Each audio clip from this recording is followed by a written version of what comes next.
Have you ever watched a parent spend everything they have trying to help their child speak, only to watch expert after expert walk away, shaking their heads? What if I told you that sometimes the most expensive solutions fail, where the simplest hearts succeed? Contrary to what most people believe, it wasn't the $300,000 worth of specialists with fancy degrees who finally broke through to 7-year-old Marcus Thompson.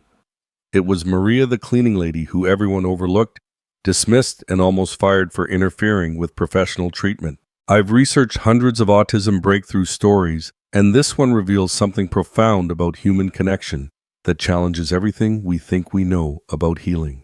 By the end of this story, you'll understand why sometimes the most powerful therapy doesn't come from a textbook. It comes from the heart. You'll see how Marcus went from being completely nonverbal for 4 years to speaking his first words in just 3 weeks, proving that love and patience can achieve what money and credentials cannot. If you skip this story, you'll miss the moment that shows why the simplest solutions are often the most powerful, and why the person everyone underestimated became the hero this family desperately needed. The Thompson family's $2.8 million estate in Beverly Hills was everything money could buy. Marble floors, crystal chandeliers, and floor-to-ceiling windows overlooking perfectly manicured gardens. But inside this palace, a heartbreaking silence had settled over everything. 7-year-old Marcus Thompson hadn't spoken a single word in his entire life. Michael Thompson, a tech mogul worth $50 million, sat in his home office, staring at another medical bill. His wife, Sarah, a former marketing executive who'd given up her career to focus on Marcus, stood in the doorway with tears streaming down her face. They'd just received the latest report from Dr. Jennifer Walsh, their 6th specialist this year. "No significant progress," Sarah whispered, holding the $3,000 evaluation report. "She's recommending we consider long-term residential care." Marcus had been diagnosed with severe autism at age 3. While other children his age were chattering constantly, asking endless questions, and driving their parents wonderfully crazy with their voices, Marcus existed in complete silence. He lined up his toys obsessively, melted down at the slightest change in routine, and seemed to live in a world where his parents couldn't reach him. The expensive quest for answers had begun immediately. Dr. Walsh, Beverly Hills' most sought-after behavioral specialist, at $500 per hour, had promised breakthroughs with intensive applied behavior analysis. For 6 months, Marcus endured 40 hours per week of rigorous therapy. The family spent $48,000 watching their son become more withdrawn, more anxious, more unreachable. When ABA failed, they tried the medical route. Dr. Rodriguez, a pediatric neurologist, charging $400 per session, ordered brain scans, genetic testing, and medication trials. The bills mounted $67,000 for a year of appointments that left Marcus heavily medicated and even more distant from his family. Desperate for alternatives, they found Dr. Kim, a speech pathologist specializing in nonverbal autism. Twice-weekly sessions at $350 each focused on sensory integration and alternative communication. Another $89,000 invested over 18 months, with Marcus showing only minimal response to picture cards and sign language attempts. By Marcus's 7th birthday, the family had discovered Dr. Harrison, an autism specialist from Johns Hopkins, who claimed revolutionary results with his intensive program. They converted their pool house into a therapy center, spending $96,000 on specialized equipment, one-on-one aids, and round-the-clock interventions. Marcus's schedule looked like a medical residence therapy, from 8 a.m. to 6 p.m. daily, with data sheets tracking every behavior, every attempt at communication, every small victory that never seemed to lead anywhere meaningful. The breaking point came on a Tuesday evening in March. Sarah found herself crying over another failed session report, while Marcus sat in the corner rocking and humming to himself, his only form of self-expression. Michael worked 16-hour days, not just to build his company, but to pay for treatments that seemed to make their son disappear further into himself. Their marriage counselor, Dr. Peterson, was adding another $200 weekly to their expenses as they struggled not to blame each other for their son's condition. Extended family members had started suggesting acceptance and realistic expectations. The phrase, "at least he's healthy," had become a knife that twisted deeper each time someone said it. Have you ever felt like you're failing the person you love most, despite doing everything possible to help them? It was during this darkest period that Maria Gonzalez entered their lives not as a specialist or therapist, but as something the Thompson family hadn't considered, seeking someone who would see Marcus as simply a child who needed understanding. Maria was a 43-year-old single mother from El Salvador who had been cleaning houses in Beverly Hills for 15 years. At $25 per hour, 3 times per week, she was hired through an agency to maintain the Thompson mansion while the family focused on Marcus's intensive therapy schedule. What they didn't know was that Maria brought her own expertise, 20 years of caring for her daughter Sophia, who had cerebral palsy and had also been nonverbal until age 8. When Maria first arrived at the Thompson house, she witnessed one of Marcus's meltdowns. The therapy aide on duty stepped back, maintaining professional distance while implementing behavioral protocols. But Maria did something different. She sat quietly on the floor nearby, humming a gentle lullaby from her childhood, and waited. Something extraordinary was about to begin. Maria's first weeks in the Thompson house revealed a child that the expensive specialists had somehow missed. While cleaning Marcus's room, she noticed he arranged his toys in perfect color. Sequences, red cars, blue blocks, yellow balls. When the washing machine ran, he would stop stimming and listen intently to the rhythmic sounds. Bright textures fascinated him. He would stroke colorful cleaning cloths when he thought no one was watching. Most tellingly, Marcus became agitated whenever his routine changed unexpectedly, but he showed remarkable adaptability when transitions were predictable and gentle. Maria began to understand that Marcus wasn't broken or deficient. He simply experienced the world differently and needed communication that matched his unique way of processing information. During her second week, Maria started humming the same 3 songs every time she cleaned Marcus's room.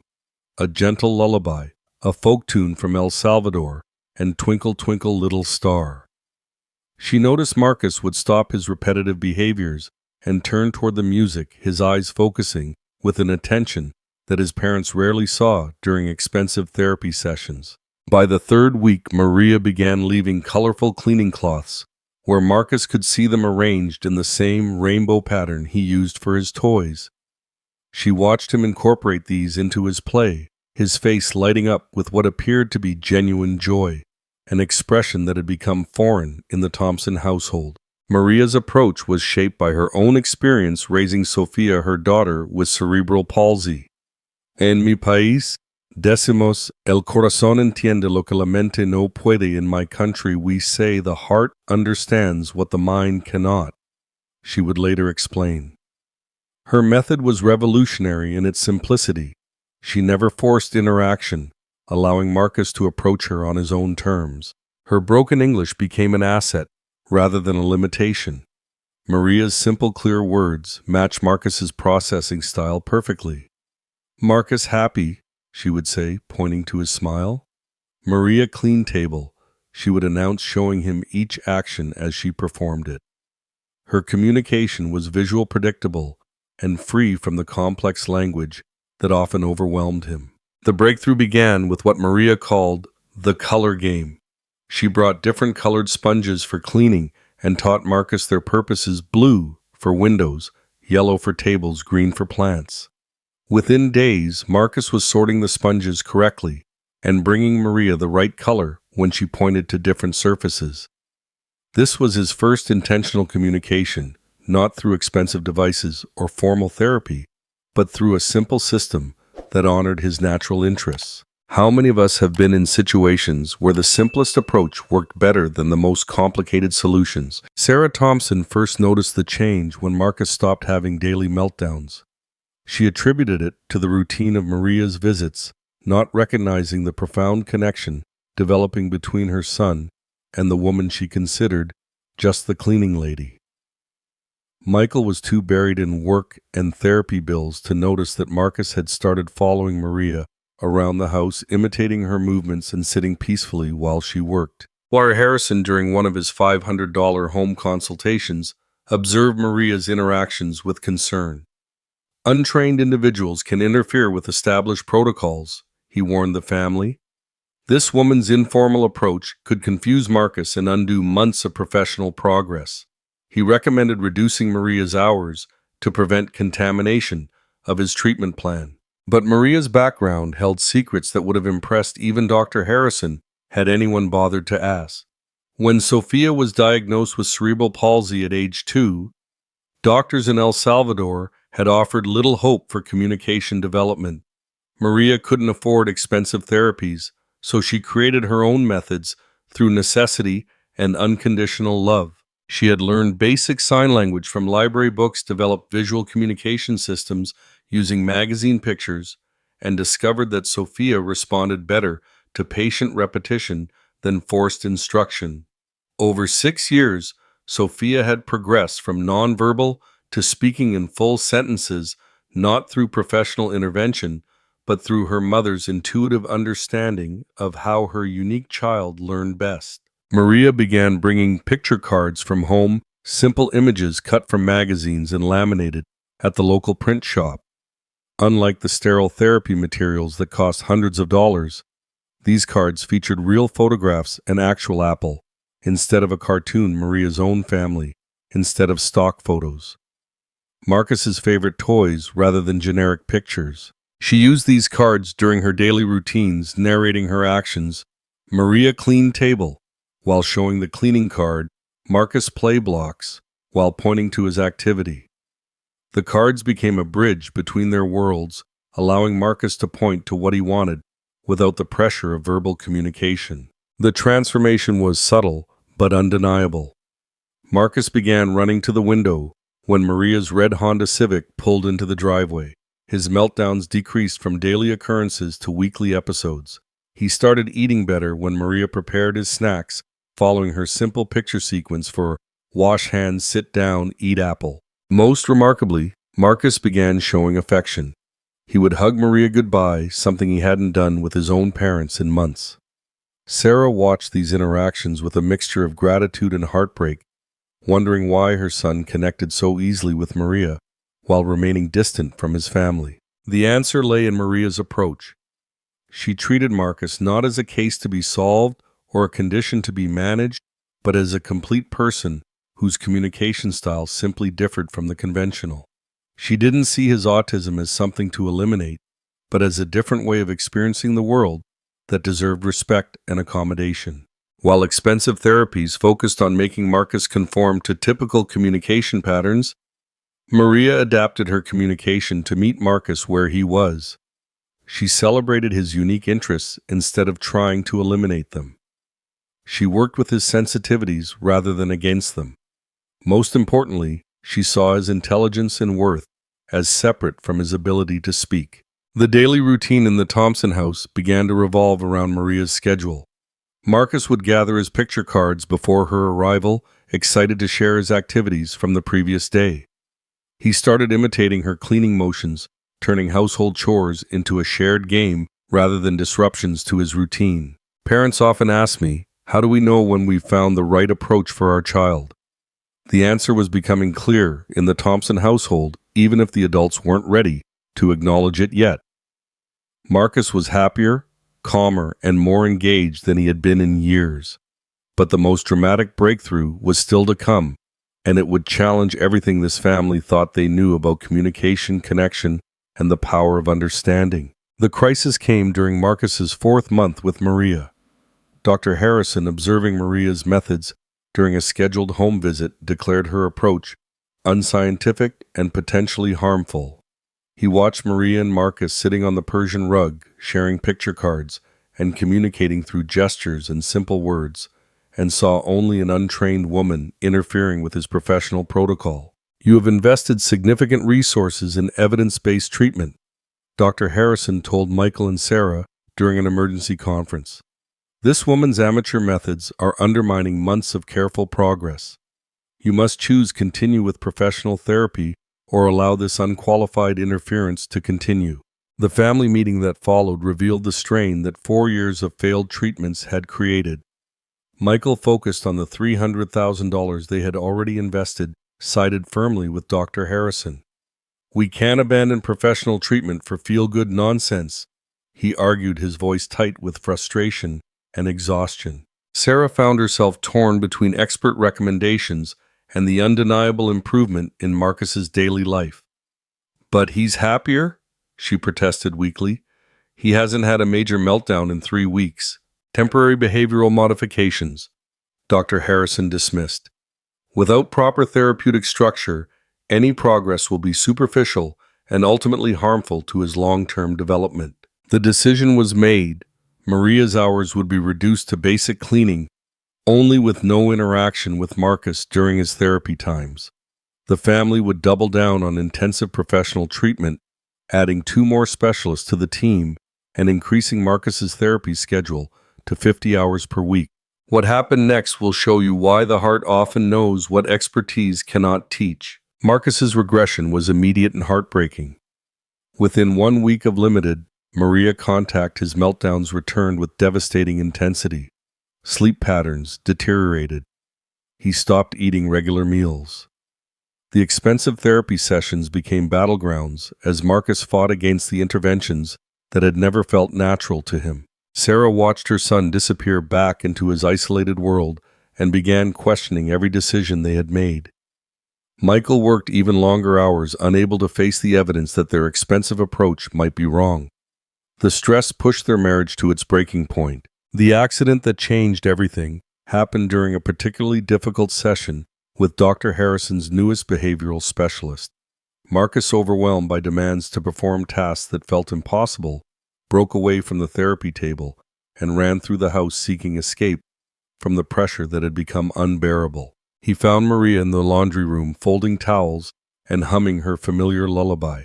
Without hesitation, Marcus threw himself into her arms, his small body shaking with exhaustion and distress. Maria held him gently, stroking his hair and singing softly until his breathing calmed. Dr. Harrison, who had followed Marcus to retrieve him for the session, witnessed this moment of pure trust and connection. Even he couldn't deny the profound bond between this child and the woman his professional training had taught him to dismiss. It was in that moment that Maria made a decision that would transform the Thompson family forever. She had prepared something special for Marcus, a set of picture cards featuring his actual world, not generic therapy images. These cards told the story of his daily life, Marcus waking up, eating breakfast with his family, playing with his favorite blue truck, hugging Maria. "Hello, Marcus," she said gently, settling beside him on the Persian rug in the living room. "Maria, tell Marcus' story." She laid out the cards in sequence, narrating each image with simple, clear words. Marcus watched intently, his eyes following the visual story of his own life. When she reached the card with her photograph, Maria pointed to herself and said clearly, "Ma-ri-a." Marcus looked at the card, then at Maria's face. He touched the picture gently, his mouth working silently as he tried to connect the visual image with the sounds he had heard hundreds of times. Maria repeated slowly, "Maria," pointing to herself again. Marcus watched her lips carefully. His first sound was barely audible. Then stronger. "Ma." Maria's eyes filled with tears, but she remained calm, encouraging him with her gentle smile. And then, clear as sunlight breaking through clouds, Marcus said his first word, "Maria." The sound echoed through the mansion like a miracle. Sarah, who had been watching from the hallway, rushed into the room as Marcus repeated joyfully, "Maria, Maria," pointing between the card and the woman who had unlocked his voice. Michael appeared in the doorway, drawn by sounds he had dreamed of hearing for 7 years. Dr. Harrison stood behind him, witnessing the breakthrough that his expensive protocols had failed to achieve. Wait until you hear what Marcus said next. It changed this family forever. As if a dam had burst, more words flowed from Marcus's lips. "Mama," he said, reaching towards Sarah, with wonder in his voice. "Dada," he called to Michael, who knelt beside his son, with tears streaming down his face. "More," Marcus demanded, pointing to the picture cards that had become his bridge to communication. But the word that sealed this transformation was the last one Marcus spoke that day. Looking directly at Maria, he smiled his biggest smile and said clearly, "Happy." Dr. Harrison, humbled by what he had witnessed, asked Maria to explain her approach. Her answer was simple. "I see Marcus not broken child. I listen with heart, not just ears. I speak his language before asking him to speak mine." Within hours, the Thompson family had completely restructured their approach to Marcus's care. Maria was hired as Marcus's full-time communication aide. Her salary increased to $35 per hour, plus benefits. Dr. Harrison, to his credit, requested permission to study Maria's methods and began incorporating intuitive approaches into his practice. The breakthrough that had eluded $300,000 worth of professional treatment had been achieved through patient's understanding and the simple recognition that every child deserves to be met where they are not forced to conform to where others think they should be. 6 months after Marcus spoke his first word, the Thompson household had become unrecognizable from the silent, stress-filled mansion it once was. Laughter echoed through rooms that had known only tension and disappointment. Marcus's vocabulary had exploded to over 100 words, and more importantly, he was using them to express his needs, emotions, and the brilliant thoughts that had been trapped inside him for 7 years. "I want blue truck" became a daily request. "Mama, I love you" became a regular declaration that brought Sarah to tears every time. "Tia Maria, teach me" became Marcus's way of asking for their special picture card sessions. He had begun calling Maria Aunt Maria, and she had become an integral part of their family structure. The changes extended far beyond Marcus's communication. Michael had reduced his work hours dramatically, finally understanding that his presence meant more to his son than any expensive therapy program. He and Marcus had developed their own language of connection, building block towers together, while practicing words, taking walks around the neighborhood where Marcus would name everything he saw. Sarah had returned to work part-time, her confidence restored by watching her son flourish. The guilt that had consumed her for years, wondering if she had caused Marcus's autism, if she wasn't trying hard enough, if she was failing as a mother, had been replaced by pride in her son's unique way of experiencing the world. The marriage that had nearly crumbled under the weight of failed treatments and mounting bills had strengthened through shared hope and celebration of small victories.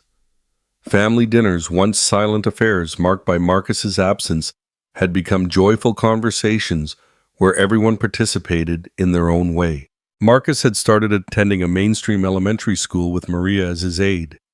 His teacher, Mrs. Rodriguez, marveled at his ability to focus when information was presented visually, and his surprising talent for mathematics when numbers were connected to his special interests. "He's not behind," she told his parents. "He's just been waiting for the right way to show what he knows." Maria's influence had rippled far beyond the Thompson family. She had started an informal support group for Spanish-speaking families affected by autism, sharing her simple, low-cost communication strategies with parents who couldn't afford expensive therapies. Her approach, using family photos, household items, and cultural songs as communication tools, was helping children throughout their community. The local autism organization had invited Maria to speak at their annual conference, where she shared the stage with Dr. Harrison. Together, they presented a new model that combined professional expertise with cultural wisdom and family intuition. Insurance companies had begun covering family aid programs, recognizing that sometimes the most effective interventions come from those who see the whole child, not just the diagnosis. Dr. Harrison had published a groundbreaking paper titled "Cultural and Intuitive Approaches to Autism Communication," crediting Maria as his co-researcher. "I had to unlearn the idea that progress only comes through formal protocols," he admitted. "Maria taught me that sometimes the most profound healing happens when we stop trying to fix children and start trying to understand them." The financial impact was as dramatic as the emotional transformation. The Thompson family was saving over $8,000 monthly by replacing multiple specialists with Maria's comprehensive approach. But more importantly, they had invested in something that had never appeared on any therapy bill: hope, joy, and the simple pleasure of communicating with their son. Marcus's progress continued to accelerate in ways that surprised everyone. He had developed his own teaching method, using Maria's picture cards to help other nonverbal children in his school's special needs program. His empathy and patience with struggling classmates revealed emotional intelligence that had been hidden beneath years of communication barriers. The ripple effects extended to their extended family as well. Grandparents who had distanced themselves, unable to connect with their silent grandson, now competed to spend time with Marcus.